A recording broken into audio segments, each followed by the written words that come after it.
പ്രിയപ്പെട്ട സുഹൃത്തുക്കളെ, nature life T വിയിലേക്ക് ഹാർദമായ സ്വാഗതം.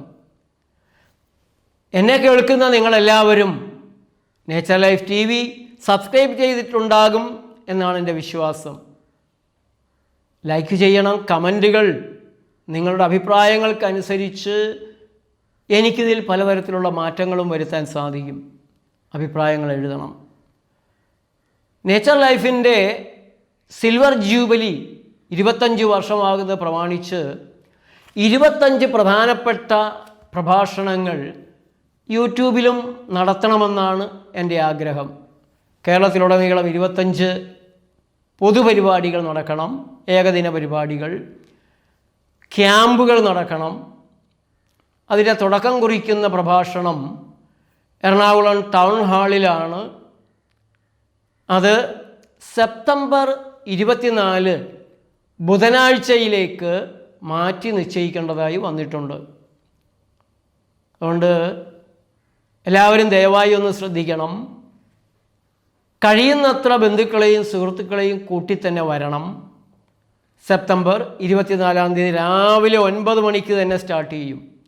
കാരണം വലിയൊരു വാടക കൊടുത്ത് ടൗൺ ഹാൾ എടുത്തിട്ട് അതേപോലെ തന്നെ വലിയ ചിലവുകൾ ചെയ്തൊരുക്കിയിട്ട് ഒരു നിമിഷം പോലും നമ്മൾ പാഴാക്കാറില്ല. ഉച്ചഭക്ഷണത്തിൻ്റെ സമയം പോലും പരിപാടികൾ അവിടെ നടക്കും. വൈകിട്ട് ഒരു 7-8 മണി വരെയൊക്കെ നീളാറുണ്ട്, ചോദ്യങ്ങളും ഉത്തരങ്ങളും ഒക്കെ ആയിട്ട്. രോഗങ്ങളില്ലാതെ ജീവിക്കുന്നവരുടെ ആനന്ദ സംഗമമാണ് അത് നടക്കുക. നേച്ചർ ലൈഫ് ടി വിയിൽ വളരെ വിശദമായി ഏതാണ്ട് 1 മണിക്കൂറോളം നീണ്ടു നിൽക്കുന്ന ഒരു പ്രഭാഷണം ഞാൻ നടത്തി. അതിൽ രണ്ടാമത്തെ പ്രഭാഷണമാണ് ഇന്ന് ചെയ്യുന്നത്. അതിൻ്റെ ഒരു തുടർച്ചയുമാണ്. രോഗങ്ങൾ ഉണ്ടാകുന്നത് എങ്ങനെയാണ്? അത് നമുക്കെല്ലാവർക്കും അറിയില്ലേ. നമ്മളെ സ്കൂളിൽ തുടങ്ങി തന്നെ പാഠപുസ്തകങ്ങളിൽ പഠിപ്പിച്ചിട്ടുള്ളതല്ലേ. അതൊക്കെ എഴുതിയല്ലേ നമ്മൾ മാർക്ക് വാങ്ങി ഡിഗ്രിക്കപ്പുറത്തേക്ക് ഭയങ്കര ഡിഗ്രികളുമൊക്കെ എടുത്തിട്ടുള്ളത്. രോഗാണുക്കൾ ഉണ്ടാക്കുന്നു. ഇപ്പോൾ രോഗാണുക്കളാണ് രോഗം ഉണ്ടാക്കുന്നതെങ്കിൽ നമ്മൾ എന്ത് ചെയ്യണം?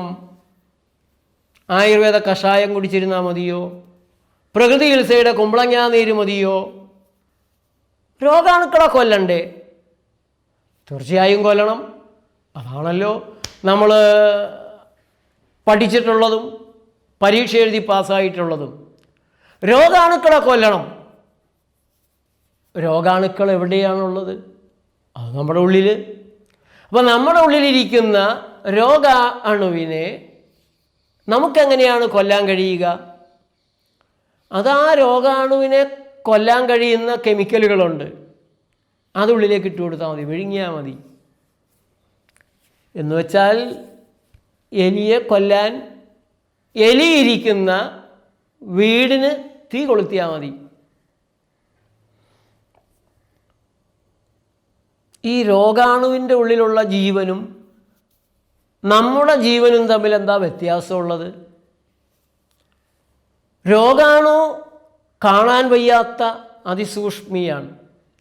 അതിൻ്റെയും ഉള്ളിലുള്ളതൊരു ജീവനുണ്ട്. അതാണ് ആ രോഗാണുവിനെ രോഗം ഉണ്ടാക്കാനായിട്ട് പറഞ്ഞയക്കുന്നതും വന്ന് രോഗം ഉണ്ടാക്കുന്നതും അത് ജീവിക്കുന്നതും.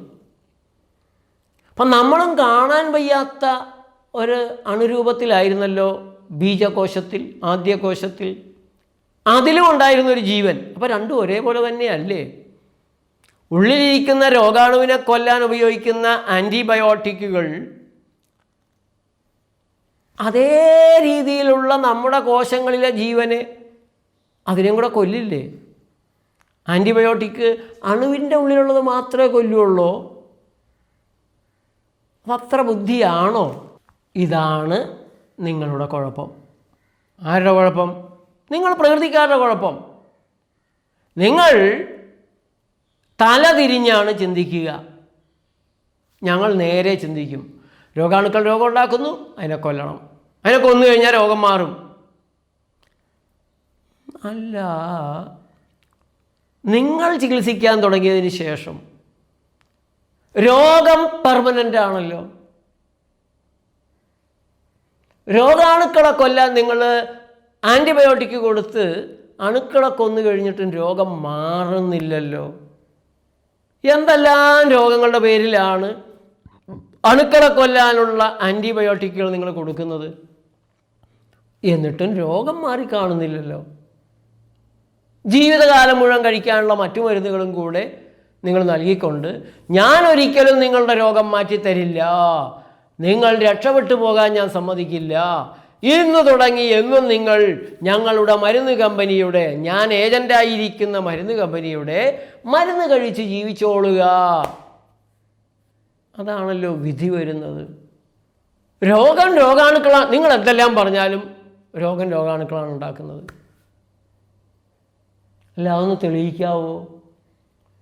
ഞങ്ങൾ തരുന്ന പരീക്ഷണ മൃഗത്തിൽ നിങ്ങൾ പറയുന്ന രോഗാണുവിനെ എടുത്ത് കുത്തിവെച്ച് രോഗം ഉണ്ടാക്കി കാണിച്ചു തരണം. അതിനൊന്നും ഞങ്ങൾക്ക് സമയമില്ല. അതൊക്കെ പണ്ടേ പരീക്ഷണം നടന്ന് കഴിഞ്ഞിട്ടുള്ളതാണ്. അതങ്ങനെയാണ്. രോഗം ഉണ്ടാക്കുന്നത് രോഗാണുക്കളാണ്. ഇത് എൻ്റെ മകൻ ജീവൻ ഏതാണ്ടൊരു 4 വയസ്സിൽ പറഞ്ഞ 3-3.5 വയസ്സിലോ 4 വയസ്സിലോ പറഞ്ഞതുപോലെയാണ്.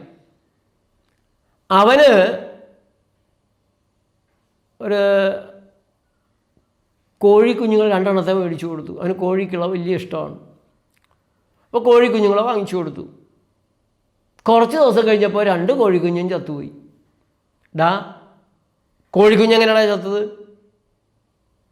അത് പൂച്ച മക്കളെ കൊണ്ടുപോകണ പോലെ കൊണ്ടുപോയപ്പോൾ ചത്തുപോയതാണ്. കഴുത്തിന് പിടിച്ച് കടിച്ചിട്ടേ പൊക്കിയെടുക്കാൻ നോക്കിയിട്ടുണ്ടാവും. നന്നാവില്ലേ? കുറച്ച് ദിവസം കൂടെ കഴിഞ്ഞപ്പോൾ അവർ മേടിച്ചു കൊടുത്തിരുന്നൊരു മുയലും ചത്തു. എടാ, മുയലെങ്ങനെയാണാ ചത്തത്? അതെ, അത് ഒങ്ങുമ്പോൾ പാമ്പിനെ സ്വമ്മം കണ്ട് അപ്പം ചത്തുപോയതാ. അത് ബാലഭാഷയിൽ ഉറങ്ങുമ്പോൾ, മുയൽ ഉറങ്ങുമ്പോൾ പാമ്പിനെ സ്വപ്നം കണ്ടു, അങ്ങനെ പേടിച്ചു പോയതാണ്. എടാ, അങ്ങനെ ചത്തുപോകുമോ? അല്ലടാ, ഈ മുയൽ ഉറങ്ങിയപ്പോൾ പാമ്പിനെ സ്വപ്നം കണ്ടു എന്ന് നീ എങ്ങനെയാ അറിഞ്ഞത്? അതൊക്കെ എനിക്കറിയാം, അതങ്ങനെയാണ്. വേറെ ചോദ്യമൊന്നും എന്നോട് ചോദിക്കണ്ട, അതങ്ങനെയാണ്. ഇതായിരുന്നു അവൻ്റെ മറുപടി. അതുപോലെയാണ് രോഗം ഉണ്ടാക്കുന്നത് രോഗാണുക്കളാണ്. അത് ഞങ്ങൾക്ക് തെളിയിക്കേണ്ട ആവശ്യമൊന്നുമില്ല, അതൊക്കെ പണ്ടേ തെളിയിച്ചിട്ടുള്ളതാണ്. ആര് തെളിയിച്ചത്? ആരോ തെളിയിച്ചിട്ടുണ്ട്. എന്നാൽ രോഗം രോഗാണുക്കളെ ഉണ്ടാക്കുന്നു എന്നുള്ള ആൻ്റണി ബിഷാംപ് എന്ന യഥാർത്ഥ ശാസ്ത്രജ്ഞൻ്റെ കണ്ടെത്തലുകൾ ആർക്കും വേണ്ട. അതാരും താരതമ്യം ചെയ്തോ പരീക്ഷിച്ചോ പഠിച്ചോ നോക്കുന്നേയില്ല. അത് നോക്കി അപകടമാകും. രോഗം രോഗാണുവാണ് ഉണ്ടാക്കുന്നത്. രോഗാണുക്കളെ കൊല്ലണം. രോഗാണുക്കൾ നിങ്ങളുടെ ഉള്ളിലാണ് ഇരിക്കുന്നത്. അതുകൊണ്ട് അണുക്കളെ കൊല്ലാനുള്ള വിഷങ്ങൾ നിങ്ങൾ വിഴുങ്ങണം. ഇത് ശാസ്ത്രമാണ്. ഇതിനെ ചോദ്യം ചെയ്യാൻ നിന്നാൽ നിങ്ങൾ വ്യാജനാകും, വിരുദ്ധനാകും, പ്രാകൃതനാകും, ഒട്ടും പുരോഗമനവാദിയല്ലാതെയാകും. നിങ്ങളുടെ നേരെ വരുന്ന എതിർപ്പിന് പിന്നെ കണക്കുണ്ടാവില്ല. അത്രയ്ക്ക് അതിശക്തമായ പുച്ഛവും പരിഹാസവും എതിർപ്പും നിങ്ങളുടെ പേരിലുണ്ടാകും. രോഗമാണ് ആദ്യം. രോഗമാണ് രോഗാണുക്കളെ ഉണ്ടാക്കുന്നത്. കൊതുകും കീടങ്ങളുമല്ല. ആദ്യം ദുഷിച്ച വെള്ളമാണ് ഉണ്ടാകുക. ആ ദുഷിപ്പിലാണ് കൊതുകും കൂത്താടിയും പുഴുക്കളുമെല്ലാം രൂപമെടുക്കുന്നത് എന്നുള്ള പ്രകൃതിയിലെ നേരിൽ കാണാൻ മനസ്സിലാക്കാൻ അവർ തയ്യാറല്ല. അവർക്ക് ലാബിലെ കൃത്രിമ സാഹചര്യങ്ങളിലെ പഠന ഗവേഷണങ്ങളിൽ മാത്രമാണ് താല്പര്യം. പ്രകൃതി ചികിത്സകർക്കാവട്ടെ നേരായി കാണുന്ന പ്രകൃതിയിലാണ് താല്പര്യം. ആ വ്യത്യാസം അവിടെ നിൽക്കട്ടെ. ജീവകാരുണ്യമാണ് ചെയ്യുന്നത് എന്ന കള്ള മുഖം മൂടി വെച്ചുകൊണ്ട് കുത്തക മരുന്ന് കമ്പനികളാണ് ചികിത്സാ മേഖലകളെ ഇന്ന് നിയന്ത്രിക്കുന്നത്. അവരുടെ ഈ മരുന്നുകൾക്ക്, ആൻറ്റിബയോട്ടിക്കുകൾക്കടക്കം ലോകത്തെ എല്ലാ സർക്കാരുകളും ലൈസൻസ് നൽകിയിട്ടുണ്ട്. ലോകത്തെ എല്ലാ സർക്കാരുകളും അവരുടെ വരുമാനത്തിൻ്റെ 99.99% അലോപ്പതിക്കാണ് പൊതുഖജനാവ് തുറന്നിട്ടുള്ളത്. ബാക്കിയുള്ള തദ്ദേശീയമായ പരമ്പരാഗതമായ ചികിത്സകളെ എല്ലാ സർക്കാരുകളും താഴ്ത്തി കാണിക്കുന്നു, അവയെ നശിപ്പിക്കാൻ നോക്കുന്നു. ആ ചികിത്സ പ്രാക്ടീസ് ചെയ്യുന്നവർക്കെതിരായ നേരിട്ടും അല്ലാതെയുമുള്ള നിയമങ്ങൾ കൊണ്ടുവന്ന് വെച്ചിരിക്കുന്നു. ചികിത്സാ മേഖലയിൽ എല്ലാവിധത്തിലുള്ള സംരക്ഷണവും പ്രോത്സാഹനവും പൊതുഖജനാവിൻ്റെ ഫണ്ടും അലോപ്പതിക്കുള്ളതാണ്. അതിനും അപ്പുറത്ത് ഈ രോഗാണു സിദ്ധാന്തത്തെ തുടർന്ന് മനുഷ്യന് കുടിക്കാനുള്ള വെള്ളത്തിൽ മുഴുവൻ ക്ലോറിൻ പാഷാണം കലക്കുകയാണ്, ക്ലോറിൻ വിഷം കലക്കുകയാണ്. അണുക്കളുണ്ടാകാൻ പാടില്ല. വെള്ളത്തിൽ നിന്ന് വാട്ടർ ബോൺ ബാക്ടീരിയാസ് ഉണ്ടാവും. നാട് മുഴുവനും കീടനാശിനികളുടെ സ്പ്രേയിങ് ആണ്. കൊതുകിനെ കൊല്ലാൻ കീടനാശിനി, അത് നാട് മുഴുവൻ തളിക്കും. തെങ്ങിൻ്റെ മണ്ടരിക്ക് ഹെലികോപ്റ്ററിലൂടെ രാസവിഷം തളിക്കും, കീടനാശിനി തളിക്കും. പഴങ്ങൾക്കും പച്ചക്കറികൾക്കും എല്ലാം കർഷകർ തന്നെ തളിക്കും.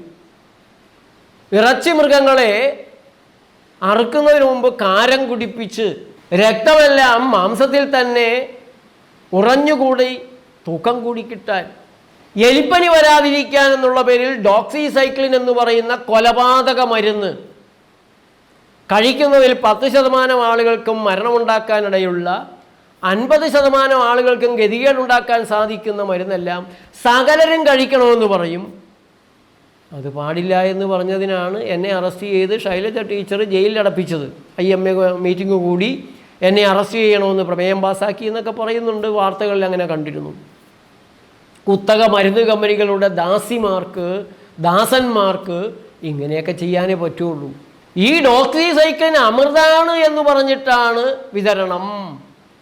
പാരാസെറ്റമോൾ പോലുള്ള എലിവിഷം, 2 പാരാസെറ്റമോൾ പൊടിച്ച് ചോറിൽ കുഴച്ച് അടുക്കളയിൽ തുറന്നു വെച്ചാൽ 4-5 ദിവസം കൊണ്ട് 5-8 എലികൾ എവിടെയെങ്കിലും പോയി ചത്തു വീഴും. ആ പാരാസെറ്റമോൾ എന്ന് പറയുന്ന എലിവിഷവും വേദനാസംഹാരികളെന്ന് പറയുന്ന കരൾനാശിനികളും വൃക്കനാശിനികളും സകല ആശാവർക്കന്മാരുടെയും കയ്യിൽ കൊടുത്തു വിട്ടേക്കാണ്. ആര് പനി പറഞ്ഞാലും ആര് വേദന പറഞ്ഞാലും സർവാണി സദ്യയാണ്, വിതരണമാണ്. പാവം ആശാവർക്കർമാർ.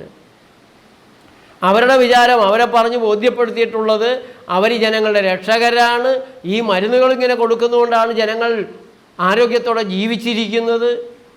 കഷ്ടമെന്നല്ലാതെ എന്താ പറയുക.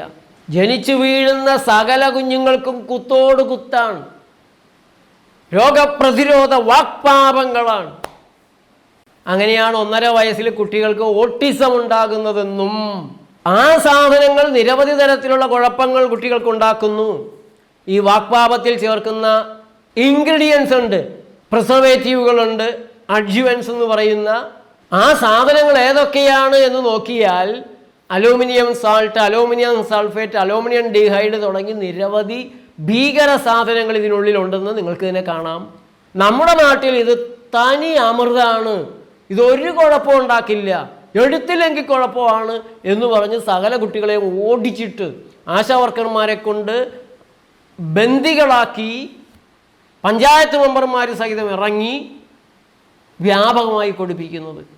അതിൻ്റെ ദോഷഫലം മറച്ചു വെച്ച് ഇൻഫോംഡ് കൺസെൻറ്റ് നൽകാതെ, അതിപ്പോൾ ഞങ്ങൾക്കത് തരാൻ പറ്റില്ലെന്നാണ് ഈ ഡോക്ടർമാരൊക്കെ പറയുന്നത്. ഞാൻ സുപ്രീം കോടതിയിൽ അഡ്വക്കേറ്റ് പ്രശാന്ത് ഭൂഷൺ വഴി കൊടുത്ത കേസ്, ഡോക്ടർ മരുന്ന് എഴുതുമ്പോൾ ഇൻഫോംഡ് കൺസെൻറ്റ് ഉണ്ടാവണം. അന്നേരം ഡോക്ടർ പറയുന്ന രോഗി മുഴുവൻ കേട്ടെന്ന് വരില്ല, പറയാനുള്ള സമയം ഡോക്ടർക്കുണ്ടായെന്ന് വരില്ല. അതുകൊണ്ട് ശ്രദ്ധിക്കേണ്ട കാര്യങ്ങൾ, മരുന്നിൻ്റെ interaction, adverse drug reaction, food interaction, drug interaction, lab interaction, ഇങ്ങനെയുള്ള അപകട സാധ്യതകളെല്ലാം വിവരിക്കുന്ന ഒരു പ്രിൻ്റ് ഔട്ട് കമ്പ്യൂട്ടറിൽ ക്ലിക്ക് ചെയ്താൽ കിട്ടുമല്ലോ, അത് രോഗിക്ക് കൊടുക്കണം. പറ്റില്ല എന്ന് പറഞ്ഞ് ഡോക്ടർമാരുടെ സംഘടനയും ഡോക്ടർമാരുടെ വലിയൊരു അഭിഭാഷക സംഘവും ഞങ്ങൾക്ക് തിരക്കാണ്, സമയമില്ല, ഇതൊന്നും പറഞ്ഞ് ബോധ്യപ്പെടുത്താനുള്ള സമയമില്ല, പ്രിൻ്റ് ഔട്ടൊന്നും കൊടുക്കാൻ പറ്റുകയില്ല, അമ്പരപ്പിക്കുന്ന രീതിയിൽ സുപ്രീം കോടതി അത് സമ്മതിച്ചിട്ടുമുണ്ട്. ബാക്കി നിങ്ങളുടെ കാര്യം നിങ്ങൾ തന്നെ തീരുമാനിക്കുക. ഇതെല്ലാം രോഗാണുഭീകരന്മാരെ കൊന്ന് രോഗം വരാതെയാക്കി ജനങ്ങളെ രക്ഷിക്കാൻ വേണ്ടിയിട്ടാണ്. സോപ്പിട്ട് കൈ കഴുകിക്കണം, സോപ്പ് ദേഹമാസകലം തേച്ച് അണുവിമുക്തമാക്കണം, കഴിക്കുന്ന പാത്രങ്ങൾ സോപ്പിട്ട് തന്നെ കഴുകി അണുവിമുക്തമാക്കണം. നമ്മുടെ ഹോട്ടൽ റെസ്റ്റോറൻറ്റുകളിലൊക്കെ ഹിറ്റ് എന്ന് പറയുന്ന സുഗന്ധമുള്ള പാഷാണം, സുഗന്ധ കീടനാശിനി. കീടനാശിനികൾക്ക് ഒരിക്കലും സുഗന്ധം പാടില്ലാത്തതാണ്. കാരണം സുഗന്ധമുള്ളപ്പോൾ മനുഷ്യർ വലിച്ചു കണ്ടിരിക്കും. കീടനാശിനികൾക്ക് ദുർഗന്ധം മാത്രമേ കൊടുത്തിരുന്നുള്ളൂ. അത് ആ കീടനാശിനികൾ സ്പ്രേ ചെയ്തിരിക്കുന്ന സ്ഥലങ്ങളിൽ നിന്ന് നമ്മൾ മാറി നിൽക്കുന്നതിന് വേണ്ടിയാണ് കീടനാശിനികൾക്ക് ദുർഗന്ധം നിർബന്ധമാക്കിയിരുന്നത്. പക്ഷേ ഹിറ്റെന്ന് പറയുന്ന കൊലപാതക സാമഗ്രി ഇറങ്ങിയതോടെ ഓരോ റെസ്റ്റോറൻറ്റിലും ഇങ്ങനെ സ്പ്രേ ചെയ്ത് നിർത്തുകയാണ്. അതിനുള്ളിലൊരു പാറ്റയെ കാണാൻ പാടില്ല, അതിനുള്ളിലൊരു പല്ലിയെ കാണാൻ പാടില്ല, ഒരു ജീവജാലവും നമ്മുടെ റെസ്റ്റോറൻറ്റിൻ്റെ ഉള്ളിൽ കാണാൻ പാടില്ല. കണ്ടു കഴിഞ്ഞാൽ നമ്മളും പ്രശ്നം ഉണ്ടാക്കും. ഹെൽത്തുകാർ ലൈസൻസ് ക്യാൻസൽ ചെയ്തെന്ന് വരും. അതിനു പകരം കീടനാശിനികൾ കെമിക്കൽ എത്ര ഉപയോഗിച്ചോ, നിങ്ങൾക്ക് തരുന്ന ഇഡ്ഡലിയിൽ അറിയാതെ ഒരു ജീവി എങ്ങാനും വീണുപോയാൽ ഹോട്ടലിൽ പൂട്ടേണ്ടതായി വരും. അതുകൊണ്ട് നിങ്ങൾ ആ ഇഡ്ഡലി കീടനാശിനി മുക്കിയെടുത്ത് കൊടുത്തോ, ഒരു കുഴപ്പമില്ല എന്നുള്ളതാണ്. അതേപോലെ സ്കൂൾ കുട്ടികൾക്കെല്ലാം വിരയെ കൊല്ലാനുള്ള മരുന്ന്, അണുക്കളെ കൊല്ലണ്ടേ, കുട്ടികളുടെ ആരോഗ്യം രക്ഷിക്കണ്ടേ. ടോയ്ലറ്റുകളിലെല്ലാം അണുനാശിനി പുരട്ടിയ ടിഷ്യൂ പേപ്പറുകൾ, വാഴക്കണ്ണ് ഫുർഡാനിൽ മുക്കിയെടുത്ത് രോഗപ്രതിരോധ ശേഷി നേടിക്കൊടുക്കുന്നത് പോലെ ജനിക്കുന്ന കുട്ടികളെയെല്ലാം നമ്മളിപ്പോൾ വിഷ കുഞ്ഞുങ്ങളാക്കി മാറ്റുന്നു. എന്തെല്ലാം തരത്തിലാണ് നമ്മൾ ഈ രോഗാണുക്കളെതിരായിട്ടുള്ള ഒരു യുദ്ധമെന്ന് തന്നെയാണ് പറയുന്നത്. രോഗാണുക്കൾക്കെതിരായ യുദ്ധം. ആ യുദ്ധത്തിൽ തോൽക്കുന്നത് മനുഷ്യൻ മാത്രമാണ്. ജയിക്കുന്നതാകട്ടെ ചികിത്സക വർഗവും മരുന്ന് കമ്പനികളും. ഇതെല്ലാം ഉണ്ടായിട്ടും രോഗം നാൾക്ക് നാൾ കൂടിക്കൂടി വരികയാണ്. പുതിയ രോഗങ്ങൾ, പുതിയ അണുക്കൾ, പുതിയ വൈറസുകൾ. അതെന്താണ് എന്നുള്ളതാണ് നിങ്ങൾ ചിന്തിക്കേണ്ടത്.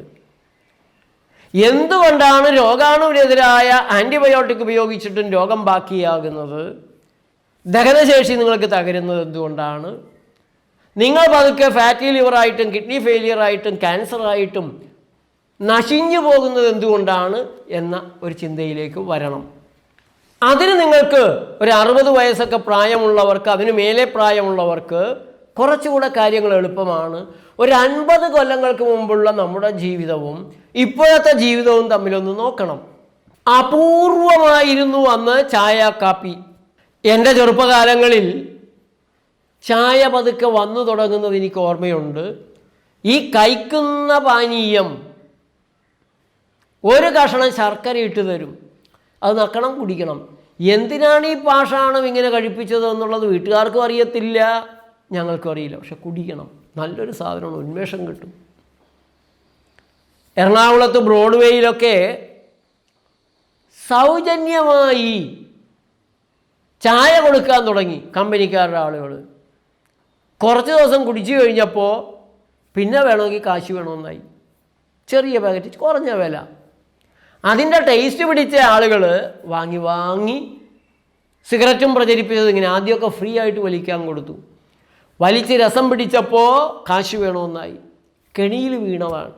പിന്നെയാണ് ചായയിലും കാപ്പിയിലും പഞ്ചസാര തന്നെ വീഴാൻ തുടങ്ങുന്നതും റേഷൻ കടകളിലൂടെ പഞ്ചസാര വിൽക്കാൻ തുടങ്ങുന്നതും.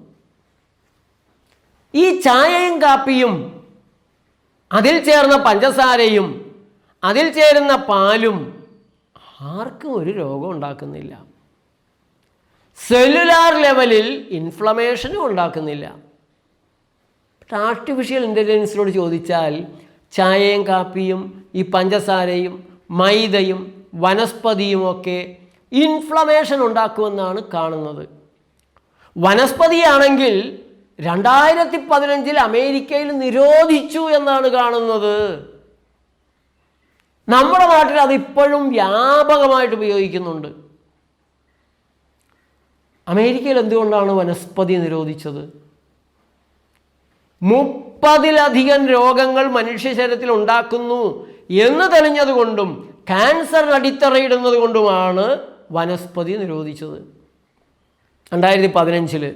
അതിനു മുമ്പേ തന്നെ അവിടെ നിരുത്സാഹപ്പെടുത്തിയിരുന്നു. അപ്പം നമ്മുടെ നാട്ടിലെ രോഗങ്ങളൊക്കെ അണുക്കളുണ്ടാക്കുന്നതാണ്. വവ്വാല് തലകീഴായി പറക്കുന്നത് കൊണ്ടാണ്. വവ്വാല് നേരെ മനുഷ്യർ നടക്കുന്ന പോലെ നേരെ നടന്നിരുന്നെങ്കിൽ ഇങ്ങനെ ഈ കുഴപ്പം പപ്പായ ഇതൊന്നും ഉണ്ടാവില്ലായിരുന്നു. തലകീഴായി പറക്കുന്നത് കൊണ്ടാണ് കുഴപ്പം. കൊതുകും കൂത്താടികളുമൊക്കെയാണ് രോഗങ്ങളുടെ ഏജന്റുമാർ, മൊത്ത വിതരണക്കാർ. ലെപ്റ്റോസ്പൈറയും ട്രിപ്ലോമ പാലിഡവും അവരൊക്കെ രോഗം വിതരണം ചെയ്യാൻ വേണ്ടി മാത്രം അവതരിച്ചവരാണ്. മനുഷ്യർക്ക് മാത്രമേ അവർ രോഗം ഉണ്ടാക്കുകയുള്ളൂ, കാക്കക്കും കോഴിക്കൊന്നും ഉണ്ടാക്കില്ല. എലിപ്പനി, ഡെങ്കിപ്പനി, ഡോങ്കിപ്പനി, പുലിപ്പനി, പക്ഷിപ്പനി, പന്നിപ്പനി. പിന്നീടാണ് മൈദ വരുന്നത്. ആ മൈദയും പഞ്ചസാരയും ഡാൽഡയും കൂടി അങ്ങ് കൂട്ടിയാൽ പുഴുവിനെ പോലെ വളച്ച് വട്ടം വരച്ചിട്ടാൽ ജിലേബി, കുറേ കെമിക്കൽ, ചവിട്ടി മുക്കുന്ന കളറ് വരെ എല്ലാം പെട്രോ കെമിക്കൽ കളറുകളാണ്. ചിലതിനെ സർക്കാർ അംഗീകരിച്ചിട്ടുണ്ട്. സർക്കാർ അംഗീകരിച്ചാൽ വിഷമല്ല ഉണ്ടാവുമോ? ഡോക്ടർ നോക്കിയിട്ടാണ് തരുന്നത്. അതുകൊണ്ട് വിഷത്തിൻ്റെ കുഴപ്പമല്ലാതെ നന്മയുടെ മെച്ച ശരീരത്തിന് നൽകുമോ? ഡോക്ടർ തരുന്നതാണ്.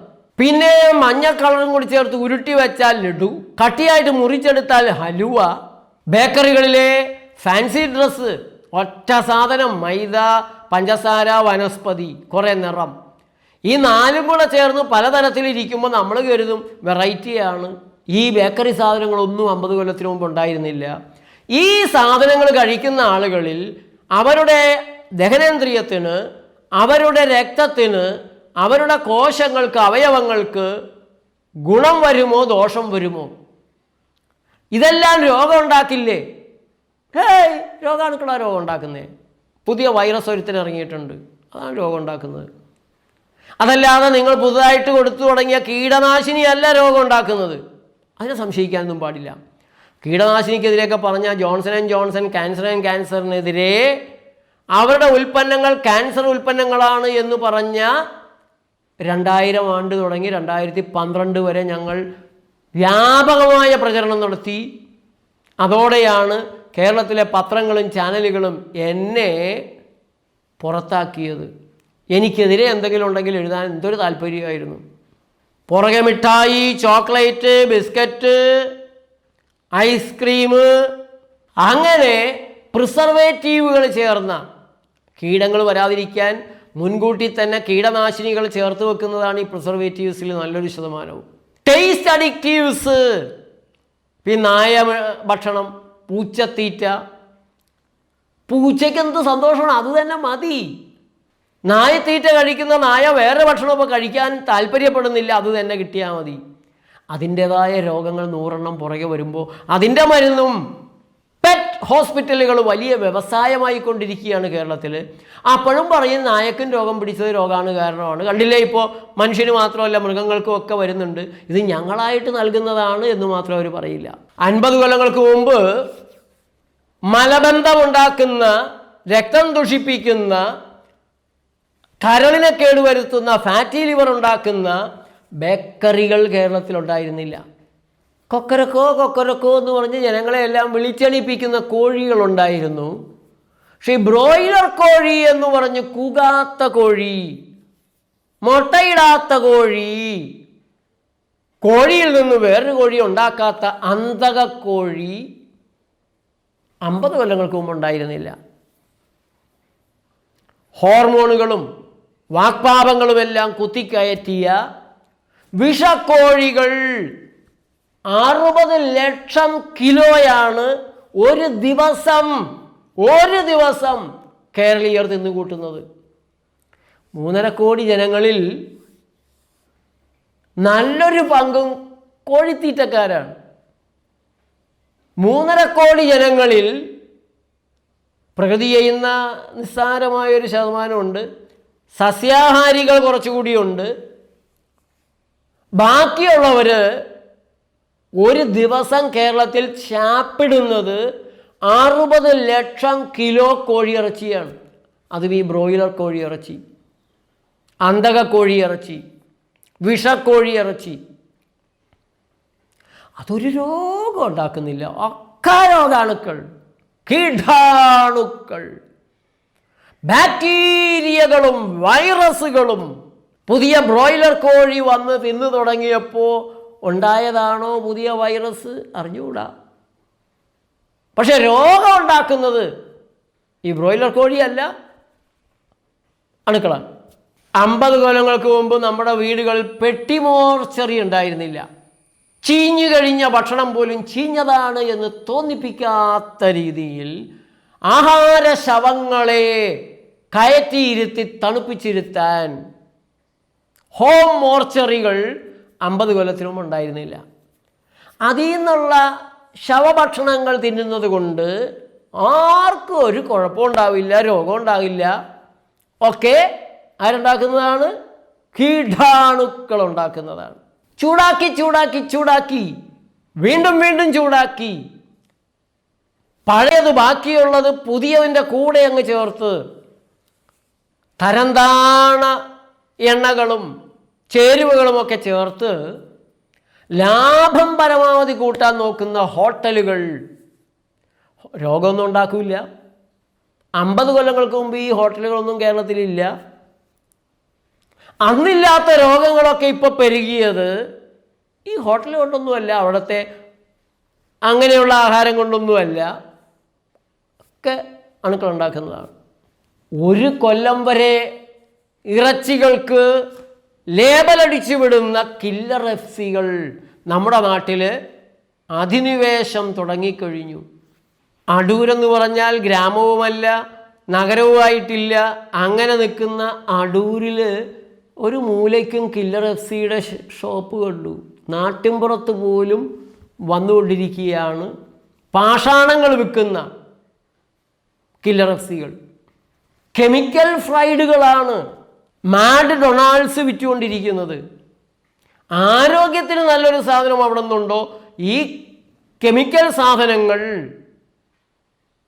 ഇനി താമസ ഭക്ഷണം, ഡെവിൾസ് ഫുഡ് വിൽക്കുന്ന പിശാചി ഹട്ടുകൾ. കില്ലർ എഫ്സിയും മാഡ് ഡൊണാൾഡ്സും പിശാചി ഹട്ടും അത് കഴിക്കുന്ന ആളുകൾക്ക് ഒരു കുഴപ്പം ഉണ്ടാക്കില്ല. അവരുടെ ദഹനേന്ദ്രിയത്തിൽ അസിഡിറ്റി വളർത്തുന്നത്, ആസിഡ് റിഫ്ലക്ഷൻ ഉണ്ടാക്കുന്നത്, മലബന്ധം ഉണ്ടാക്കുന്നത്, അവർക്ക് ജലദോഷം ഉണ്ടാക്കുന്നത്, കഫവർദ്ധന ഉണ്ടാക്കുന്നത്, അവരുടെ രക്തം ദുഷിച്ച് കട്ട പിടിക്കുന്നത്, ബ്ലോക്കാകുന്നത് കില്ലർ എഫ്സിയും മാഡ് ഡൊണാൾഡ്സും പിശാചി ഹട്ടും വറുത്ത് മൊരിച്ചു കൊടുക്കുന്ന വൃത്തികെട്ട കൊഴുപ്പിൻ്റെ ഒക്കെ കീടാണു, രോഗാണു, ബാക്ടീരിയ, വൈറസ്, ഫംഗി, അമീബ ഒക്കെ കൂടി ഉണ്ടാക്കുന്നതാണ്. നമ്മുടെ പുതിയ ഹോട്ടലുകളിൽ ഇത് കീടനാശിനി എടുത്ത് കുടിച്ചാൽ പോലും മനുഷ്യൻ രക്ഷപ്പെടുന്നുണ്ട്. പക്ഷെ ചില ഹോട്ടലുകളിൽ ഷവർമ്മയുടെ കൂടെ കുഴിമാന്തീൻ്റെ കൂടെ മരണൈസ് കിട്ടും. രുചി കൊണ്ട് അടിമത്തം വരുത്തുന്ന ഈ മരണൈസും ഷവർമ്മയും കുഴിമാന്തിയൊക്കെ കഴിച്ചാലും കുഴപ്പമൊന്നും ഉണ്ടാവില്ല. അണുക്കളാണ് കുഴപ്പക്കാർ. ഇതിനൊന്നും നിങ്ങൾ സൂക്ഷിക്കുകയോ പഴകിയതാണോ, ഈ കമ്പേ കിടന്ന് എന്ന് ചത്തതാണ്, എത്ര കാലമായിട്ട് കറങ്ങിക്കൊണ്ടിരിക്കുകയാണ്, അത് കഴിച്ചാൽ നമ്മൾ തല കറങ്ങുമോ, വട്ടം കറങ്ങുമോ? ഒന്നുമില്ല. അങ്ങനെയൊന്നും ആലോചിക്കുകയേ ചെയ്യരുത്. നിങ്ങൾ രോഗാണുവിനെയും കീടാണുവിനെയും ഓരോ ഭക്ഷണം കഴിഞ്ഞ് കുറച്ച് രോഗാണുവിനെ കൊല്ലാനുള്ള ആൻറ്റിബയോട്ടിക് കൂടെ കഴിച്ചാൽ മതി എന്നാണ്. 50 കൊല്ലങ്ങൾക്ക് മുമ്പ് കേരളത്തിൽ വളരെ ഒളിഞ്ഞ് മനുഷ്യർ അങ്ങനെ നടക്കാത്തിടത്ത് ഒളിച്ചിരുന്നിരുന്ന കള്ള് ഷാപ്പുകൾ ഇപ്പോൾ വൈദ്യുതാലങ്കാരങ്ങളെല്ലാമായി യക്ഷിയെ പോലെ അണിഞ്ഞൊരുങ്ങി അതിസുന്ദരിയായി വശീകരണ ചിരിയോടെ സകല ജംഗ്ഷനുകളിലും ഹൈവേകളിലും എവിടെയെല്ലാം പള്ളിയുണ്ടോ അമ്പലമുണ്ടോ അതിൻ്റെ മുമ്പിലൊരു ബാറില്ലെങ്കിൽ അമ്പലത്തിനൊരു പുരോഗമനവും ഇല്ല, പള്ളിക്കൊരു പുരോഗമനവും ഇല്ല. ഒരു ദിവസം നമ്മുടെ കേരളീയർ കുടിക്കുന്നത് ഔദ്യോഗിക കണക്കനുസരിച്ച്, അത് വളരെ കുറഞ്ഞ കണക്കുകൾ തട്ടിപ്പെല്ലാം കാണിച്ച് വളരെ കുറച്ചേ ഉള്ളൂ എന്നാണ് കാണിക്കുന്നത്, അത് ഏതാണ്ട് 8.5 ലക്ഷം ലിറ്റർ മദ്യമാണ്. 8.5 ലക്ഷം ലിറ്റർ മദ്യം. കേരളത്തിലെ ഓരോ മനുഷ്യനും ഒരു വർഷത്തിൽ 12 ലിറ്റർ മദ്യം കഴിക്കുന്നു എന്ന് വേണമെങ്കിലൊക്കെ പറയുന്ന കണക്കുകൾ കാണുന്നുണ്ട്. ഒരു കുഴപ്പവും ഇങ്ങനെ മദ്യം കുടിക്കുന്നത് കൊണ്ട് കേരളീയർക്കുണ്ടായതായി ഒരു കണക്കുമില്ല. ഒക്കെ കൊതുക് കുത്തിയിട്ടാണ്, കോഴി കൂകിയിട്ടാണ്, എലി മൂത്രമൊഴിച്ചിട്ടാണ്, വവ്വാല് തലകീഴായി പ്രകൃതി വിരുദ്ധമായി പറന്നിട്ടാണ്. രോഗങ്ങളുടെ കാരണം രോഗാണുക്കളാണ്. ഈ 8-10 ലക്ഷം ലിറ്റർ പന്ന ചാരായം കുടിച്ചാൽ അണുക്കളൊക്കെ ചത്തുപോവുകയല്ലേ ചെയ്യുക. പണ്ട് പള്ളിയിലച്ചൻ പ്രസംഗിച്ചു, കർത്താവിൽ പ്രിയപ്പെട്ടവരെ, നിങ്ങൾ മദ്യപാനത്തിൽ നിന്ന് അകന്നു നിൽക്കുവിൻ. എന്തെന്നാൽ മദ്യപാനി ഒരിക്കലും സ്വർഗരാജ്യം അവകാശപ്പെടുന്നില്ല. മദ്യം നിങ്ങളുടെ ആരോഗ്യത്തെ നശിപ്പിക്കും. ഞാനത് നിങ്ങൾക്ക് തെളിയിച്ചു തരാം. ഒരു ഗ്ലാസ് എടുത്ത് അതിലെ മദ്യം ഒഴിച്ച് അതിലേക്ക് അച്ഛനൊരു ഞാഞ്ഞൂടിനെ ഇട്ടു. ഞാഞ്ഞൂടി ചത്തുപോയി. ഇതിൽ നിന്നും നിങ്ങൾക്ക് എന്താണ് മനസ്സിലാകുന്നത് എന്ന് അച്ഛൻ ചോദിച്ചു. അപ്പോൾ മുന്നിലിരുന്നിരുന്ന അല്പം അടിച്ചിട്ട് തന്നെ കുർബാനയ്ക്ക് വന്നിരുന്ന മത്തായി ചേട്ടൻ ഉത്തരം പറഞ്ഞു, അച്ചോ, നമ്മൾ ദിവസവും മദ്യം കഴിച്ചുകൊണ്ടിരിക്കുകയാണെങ്കിൽ നമ്മുടെ വയറ്റിൽ വിരശല്യം ഉണ്ടാവില്ല, രോഗാണുക്കളുടെ ശല്യം ഉണ്ടാവില്ല എന്ന് പറഞ്ഞതുപോലെയാണ് കേരളീയൻ വാരിക്കോരി കുടിക്കുന്നത്. ബിയറിൽ തുടങ്ങി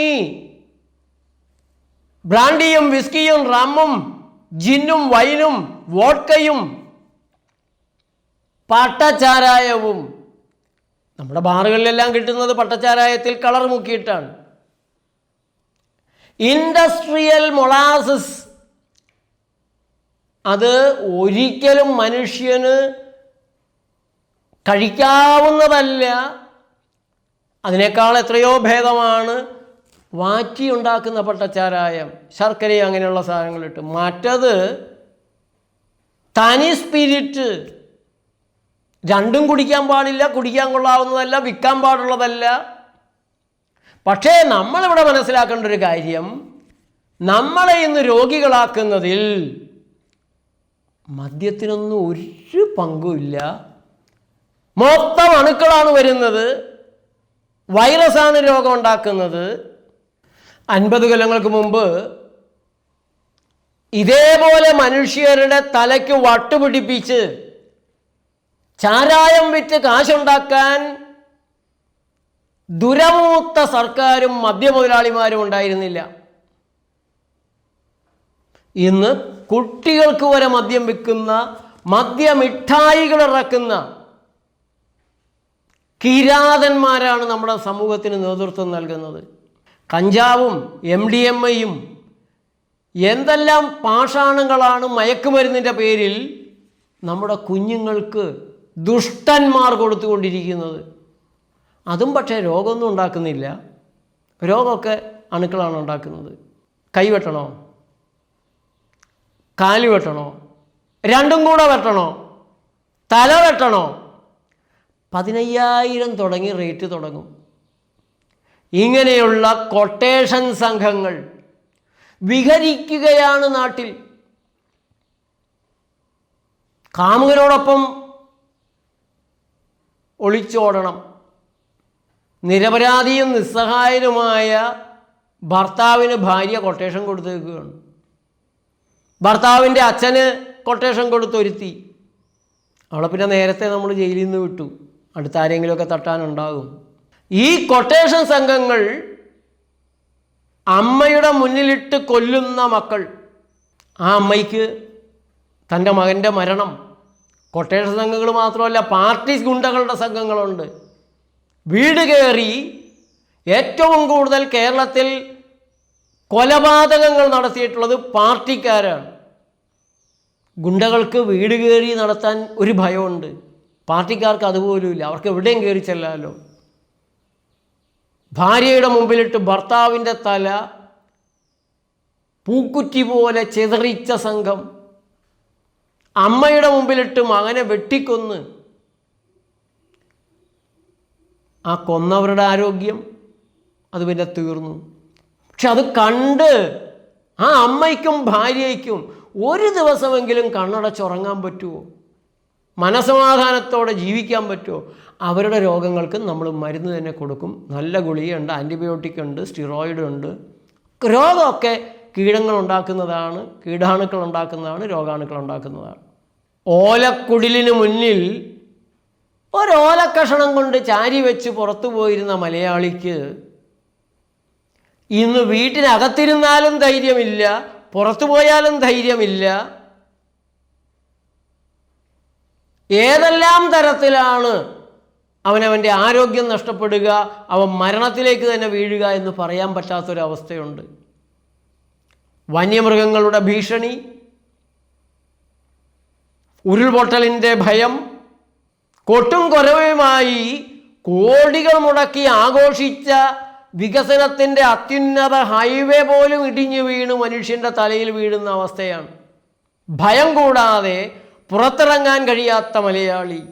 എതിരെ വരുന്നവൻ കൊട്ടേഷൻ വാങ്ങിയവനാണോ, കൊലയാളിയാണോ, കള്ളനാണോ, കവർച്ചക്കാരനാണോ, ഒന്നും പറയാൻ വയ്യാത്ത സാമൂഹ്യ ഭയത്തിൻ്റെ അവസ്ഥ മനുഷ്യർക്ക് ആരോഗ്യം ഉണ്ടാക്കുമോ? രോഗം ഉണ്ടാക്കുന്നതൊക്കെ രോഗാണുക്കളാണ്, അതിനെ കൊന്നാൽ മതി. വികസനത്തിൻ്റെ പുകതുപ്പുന്ന വിഷം പുഴകളിലേക്കൊഴുക്കുന്ന ഫാക്ടറികളാണ് നാട് മുഴുവൻ കൊണ്ടുവരുന്നത്. വികസനം അങ്ങനെ വരുള്ളൂ. വികസിക്കണമെങ്കിൽ നമുക്ക് വ്യവസായങ്ങൾ വരണം. പിന്നെ പുകതുപ്പുന്ന മോട്ടോർ വാഹനങ്ങൾ പെരുകി പെരുകി ഞാനും അതിലൊരു പങ്ക് വഹിക്കുന്നുണ്ട്. ആ പുകയൊന്നും രോഗങ്ങളുണ്ടാക്കില്ല. ഏലൂരിൽ താമസിക്കുന്നവരുടെ രോഗത്തിനും ഡൽഹിയിലെ വായുമലിനീകരണത്തിൽ വീർപ്പുമുട്ടി പിടയുന്നവർക്കും രോഗകാരണമൊക്കെ അത് നമ്മൾ പാഠപുസ്തകത്തിൽ പഠിച്ചിട്ടുണ്ട്. രോഗാണുക്കളാണ്, കീടാണുക്കളാണ്. തീപ്പട്ടി അടുക്കി വെച്ച് ഞങ്ങൾ കുട്ടിക്കാലത്ത് കളിക്കുകയുണ്ടായിട്ടുണ്ട്. അതുപോലെയാണ് ഫ്ലാറ്റുകൾ പണിത് വെക്കുന്നത്. അത് മനുഷ്യനെ ഫ്ലാറ്റാക്കുകയാണ്. അവൻ്റെ ജീവിതം അവിടെ കോഴിക്കൂട്ടിലാണ്. കോഴിക്കോട് പിന്നെ എത്ര മെച്ചം, അതിന് പിന്നെയും പുറത്തിറങ്ങാനുള്ള വാതെങ്കിലും ഉണ്ടാവും. ഇതാ നേരെ താഴേക്കിൽ 1/2 കിലോമീറ്ററൊക്കെ വന്നാലാണൊന്ന് പുറത്തേക്ക് എത്താൻ പറ്റുക. കാറ്റത്തെ കിളിക്കൂടുകളിൽ ഉയരങ്ങളിൽ നിന്ന് താഴേക്ക് നോക്കുമ്പോൾ മനുഷ്യനൊരു ചെറിയ പ്രശ്നമുണ്ട്, ഒരു ആരോഗ്യ പ്രശ്നമുണ്ട്. അതൊരു തരം തലകറക്കത്തിന്, അറിയാത്ത ഒരു ഭയത്തിന്. അങ്ങനെ ഒന്നും മനുഷ്യർ രോഗികളാകുന്നില്ല കേട്ടോ. കൊതുകും വവ്വാലും കോഴിയും കുറേ നുണയും ഒക്കെ അങ്ങനെയാ രോഗം ഉണ്ടാവണത്. ചോദിക്കരുത്, ചോദിച്ചാൽ ജീവൻ പറഞ്ഞ പോലെ പറയും. അതങ്ങനെയാണ്, വേറെ ചോദ്യമൊന്നും വേണ്ട. ഒരു ദിവസം കേരളത്തിൽ 60 ലക്ഷം കിലോ കോഴി ഇറച്ചിയാണ് എന്ന് ഞാൻ പറഞ്ഞു. മാട്ടിറച്ചി എത്രയുണ്ട്? രോഗം പിടിച്ചതിനെയും ഓക്സിറ്റോസിൻ പാല് കൂടാനൊക്കെ കുത്തിയതാ. അതൊക്കെ കുത്തി കരളും ഒക്കെ കേടായി രക്തം മലിനമായി ആകെക്കൂടെ അവശതയാകുമ്പോഴാണ് വിൽക്കണത്. അതിനെയൊക്കെയാണ് കേരളത്തിൽ കൊണ്ടുവന്ന് ശാപ്പിടുന്നത്. അതുമൊന്നും ഒരു രോഗം ഉണ്ടാക്കില്ല. കൊതുക് ഒക്കെ രോഗാണു, ഒക്കെ കീടാണു. കാലത്തും വൈകിട്ടും നരകങ്ങളിലുള്ളൊരു തിരക്ക്. ബസ് പിടിക്കാൻ, ഓട്ടോയിൽ കയറാൻ, അങ്ങോട്ടെത്താൻ ഇങ്ങോട്ടെത്താൻ, റോഡ് മുറിച്ച് കിടക്കാൻ പ്രാണനെടുത്ത് കൈ വയ്ക്കണം. അതിൻ്റെയൊക്കെ ഒരു ടെൻഷൻ. ബസ്സിൽ കയറിക്കഴിഞ്ഞാലുള്ള കൂത്തും ഇടിയും ചവിട്ടും, നിന്ന് തൂങ്ങിപ്പിടിച്ചുള്ള ദുരിതവും, ട്രെയിനിലെ ദുരിതവും ആരെയും രോഗിയാക്കില്ല. അതൊന്നും രോഗത്തിൽപ്പെടുന്നേയില്ല. അങ്ങനെയൊന്നും രോഗിയുടെ രോഗചികിത്സയിൽ ഇതൊന്നും പരിഗണിക്കുന്നേയില്ല. ഒക്കെ രോഗാണുവാണ്. ആധുനിക ജീവിതത്തിൻ്റെ ഒരു ടെൻഷൻ, എന്തെല്ലാം ടെൻഷനാണ്. ഓഫീസിലെത്താൻ വൈകുന്നതിൻ്റെ ടെൻഷൻ, എത്തിക്കഴിഞ്ഞാൽ പണി തീരാത്തതിൻ്റെ ടെൻഷൻ, ടാർഗറ്റ് തികയ്ക്കാത്തതിൻ്റെ ടെൻഷൻ. അത് ചെറുതൊന്നുമല്ല. അത് ആ രീതിയിലുള്ള വികസിച്ച ജീവിതം പരിചയമില്ലാത്തവർക്ക് ഒരു ടെക്കി അനുഭവിക്കുന്ന മാനസിക സംഘർഷം, ടെൻഷൻ, ഒരു ബാങ്ക് ഉദ്യോഗസ്ഥ അനുഭവിക്കുന്ന ടെൻഷൻ, ടാർഗറ്റ് തികഞ്ഞില്ല എങ്കിലുള്ള പീഡനം, അത് അവർക്കല്ലാതെ മറ്റാർക്കും മനസ്സിലാവില്ല. അവരും അതുകൊണ്ടൊന്നും രോഗിയാകുന്നില്ല. ഒരു ലീവ് കിട്ടുന്നതിന് വേണ്ടി കെഞ്ചി കുട്ടിയെ ഒന്ന് ആശുപത്രി കൊണ്ടുപോകാൻ, വയ്യാത്ത കുട്ടിയുടെ കൂടെ ഇരിക്കാൻ സാധിക്കാത്തതിൻ്റെ ധർമ്മസങ്കടം, ആ ടെൻഷനുകളും ഒന്നും രോഗം ഉണ്ടാക്കുന്നില്ല. ഒക്കെ രോഗാണുക്കളാണ്. പകലന്തിയോളം പാടുപെട്ടാലും അഷ്ടിക്ക് തികയാത്ത വരുമാനമാണ് നല്ലൊരു ശതമാനം ആളുകൾക്കും ഉള്ളത്. കടക്കെണി, കടക്കാരുടെ ശല്യം, ബാങ്കുകാരുടെ ശല്യം, ജപ്തിയുടെ ഭീഷണി, മാനക്കേട്, ആത്മഹത്യകൾ, അതിനിടയിൽ രോഗമൊന്നും ഉണ്ടാകുന്നേയില്ല. രോഗകാരണം അങ്ങനെയുള്ള പ്രശ്നങ്ങൾ സൈക്കോളജിക്കലൊന്നും ആവില്ല. ചിന്താവിഷയങ്ങളും രോഗം ഉണ്ടാക്കുന്നില്ല. വഴക്കും വൈരാഗ്യവും പകയും വെറുപ്പും വിദ്വേഷവും ഭയവും കോപവും ഇതൊന്നും രോഗകാരണമല്ല. രോഗകാരണം നമ്മൾ നേരത്തെ തന്നെ പഠിച്ചിട്ടുണ്ട്, സ്കൂളുകളിൽ പഠിച്ചിട്ടുണ്ട്, പരീക്ഷയിൽ നമ്മൾ എഴുതി മാർക്കും കിട്ടിയതാണ്. നമ്മുടെ ഡിഗ്രി മുഴുവൻ അത് കിട്ടിയിട്ടുണ്ടായതല്ലേ. രോഗാണു, കീടാണു, അമീബ, ബാക്ടീരിയ, വൈറസ്, ഫംഗി, ഇനിയും വരാനിരിക്കുന്ന രോഗഭീകരന്മാരായ വൈറസുകൾക്കെതിരെ ആരോഗ്യവകുപ്പുകാർ ഉറഞ്ഞു തുള്ളിക്കൊണ്ടിരിക്കുകയാണ്. വൈകാതെ തന്നെ കേരള ഹൈക്കോടതിയിൽ ഇരിക്കുന്ന പബ്ലിക് ഹെൽത്ത് നിയമത്തിനെതിരായ കേസിൽ അനുകൂലമായൊരു വിധി കിട്ടിയാൽ ഉടനെ എന്നെയും നിങ്ങളെയും എല്ലാം ആരോഗ്യവകുപ്പുകാർ നിശബ്ദരാക്കും, പിടിച്ചുള്ളിലിട്ടു എന്ന് വരും. ആരുടെ വീട്ടിലും കയറി വന്ന് 2 മണിക്കൂർ സമയം തരുന്നു, വീടൊഴിയണം, ഇവിടെ കീടാണുണ്ട്, രോഗാണുണ്ട്, ശുദ്ധീകരിച്ചിട്ട് ഉറപ്പ് വരുത്തിയാൽ തിരിച്ചു തരും. എങ്ങോട്ട് പോകണമെന്ന് ചോദിച്ചാൽ എങ്ങോട്ടെങ്കിലും പോയാൽ മതി, വഴിയിൽ എവിടെയെങ്കിലും പോയി കിടക്കാമല്ലോ. ഇപ്പോൾ മെട്രോ ഒക്കെ ഉള്ളതുകൊണ്ട് തൂണിൻ്റെ അടിയിലൊക്കെ കിടക്കാം. അതല്ലെങ്കിൽ ചിലപ്പോൾ കോൺസെൻട്രേഷൻ ക്യാമ്പുകളൊക്കെ കാണിച്ചു തരും. ഇങ്ങനെയുള്ള കിരാത നിയമങ്ങൾ, മനുഷ്യാവകാശങ്ങളും പൗരാവകാശങ്ങളും എല്ലാം നിഷേധിച്ച് കോവിഡിൽ നിന്ന് തുടങ്ങി. അതിനു മുമ്പ് കപ്പയിലൂടെ നമ്മൾ കാണിച്ചു കൊടുത്തു കോഴിക്കോട്ടുകാർ എങ്ങനെ പെരക്കകത്ത് കയറിയിരിക്കുമെന്ന്. പ്രപഞ്ചത്തിന് അത് ആവശ്യമാണ്. പ്രകൃതിക്ക് മലിനീകരണം കുറയ്ക്കാൻ ദരിദ്രവാസികളൊക്കെ പെരക്കകത്ത് കയറി കുറേ കാലമൊക്കെ ഇരിക്കേണ്ടത് ആവശ്യമുണ്ട്. ചൈനയിൽ എല്ലാ സ്ഥലങ്ങളിലും ഫേസ് ഡിറ്റക്ടറുകളുണ്ട്. ഒരു പ്രദേശത്ത് നിന്നും മറ്റൊരു പ്രദേശത്തേക്ക് പോകാൻ പാടില്ല. എന്ത് കാര്യത്തിനാണ് പോകുന്നത്? എന്തിനാണ് നിങ്ങളിങ്ങനെ ഓടി നടക്കണേ? അങ്ങനെയുള്ള വികസനം, പുരോഗമനം നമ്മുടെ നാട്ടിലും വന്നുകൊണ്ടിരിക്കുകയാണ്. പബ്ലിക് ഹെൽത്ത് ബില്ല് നിയമമായി, ആ നിയമം കോടതിയിൽ നിന്ന് ഇങ്ങോട്ട് ഇറങ്ങിക്കഴിഞ്ഞാൽ രോഗാണുക്കളുടെ പേരിൽ, വൈറസിൻ്റെ പേരിൽ പുതിയ പുതിയ രോഗങ്ങൾ പലതും വരും. കളി കാണാൻ പോകുന്നതേ ഉള്ളൂ. പ്രിയപ്പെട്ട സുഹൃത്തുക്കളെ, ജാഗ്രതയോടെ സ്വന്തം ആരോഗ്യം സ്വയം സംരക്ഷിക്കാൻ തയ്യാറായില്ല എങ്കിൽ ശരിയായ ആഹാരപാനീയങ്ങൾ, ശരീരത്തിന് ചേരുന്ന ആഹാരപാനീയങ്ങൾ, ശരീരത്തിൽ ലയിച്ചു ചേരുന്ന, ശരീരത്തിൻ്റെ രക്തമായി തന്നെ മാറാൻ തയ്യാറുള്ള, കോശങ്ങൾക്ക് ആവശ്യമായ പോഷകങ്ങൾ നൽകുന്ന ശുദ്ധമായ ഭക്ഷണത്തിലേക്ക് വരാൻ നിങ്ങൾ തയ്യാറാകുന്നില്ല എങ്കിൽ കമ്പോളത്തിൻ്റെ അടിമകളായി ഇൻഡസ്ട്രിയൽ ട്രീറ്റ്മെൻറ്റിൻ്റെ, ഫാക്ടറി ട്രീറ്റ്മെൻറ്റിൻ്റെ ഭാഗമായി കെണിയിൽപ്പെടാൻ നിങ്ങൾ തീരുമാനിച്ചാൽ അതിനനുസരിച്ച് നിങ്ങളുടെ ശരീരത്തെ നിങ്ങൾ ഇൻഡസ്ട്രിയൽ ഫുഡ് കൊണ്ട്, കെമിക്കൽ ഫുഡുകൾ കൊണ്ട്, ഫാക്ടറി ഫുഡ് കൊണ്ട് ദുഷിപ്പിച്ചു കഴിഞ്ഞാൽ, നേരത്തും കാലത്തും കിടന്നുറങ്ങാതെ ശരീരത്തെ നശിപ്പിച്ചു കളഞ്ഞാൽ, തകർത്തിക്കളഞ്ഞാൽ പിറകെ വരുന്നത് നിങ്ങളുടെ മനുഷ്യാവകാശവും പൗരാവകാശവും നിഷേധിക്കുന്ന സർക്കാർ നടപടികളാണ്. മരുന്ന് കമ്പനികൾ ഓപ്പറേറ്റ് ചെയ്യുന്നത് ലോകാരോഗ്യ സംഘടനയിലൂടെയും, ലോകാരോഗ്യ സംഘടന നമ്മുടെ സർക്കാരിലൂടെയുമാണ്. അതുകൊണ്ട് വ്യക്തി സ്വാതന്ത്ര്യം, സ്വാശ്രയത്വം, സ്വയം പര്യാപ്തത, ഇതിനെയെല്ലാം ഉയർത്തിപ്പിടിച്ച് ഒരു പുതിയ പോരാട്ടത്തിന് തയ്യാറാവേണ്ടതുണ്ട്. ശരിയായ ആരോഗ്യത്തിൻ്റെ പോരാട്ടം. ആ പോരാട്ടമാണ് പ്രകൃതി ചികിത്സകർ നടത്തിക്കൊണ്ടിരിക്കുന്നത്.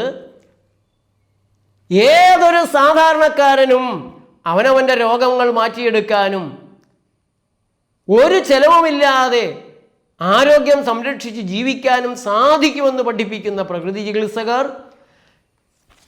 ചൂഷകരുടെ ഈ ശക്തികൾക്കെതിരെ നിരന്തരമായ വെല്ലുവിളിയാണ്.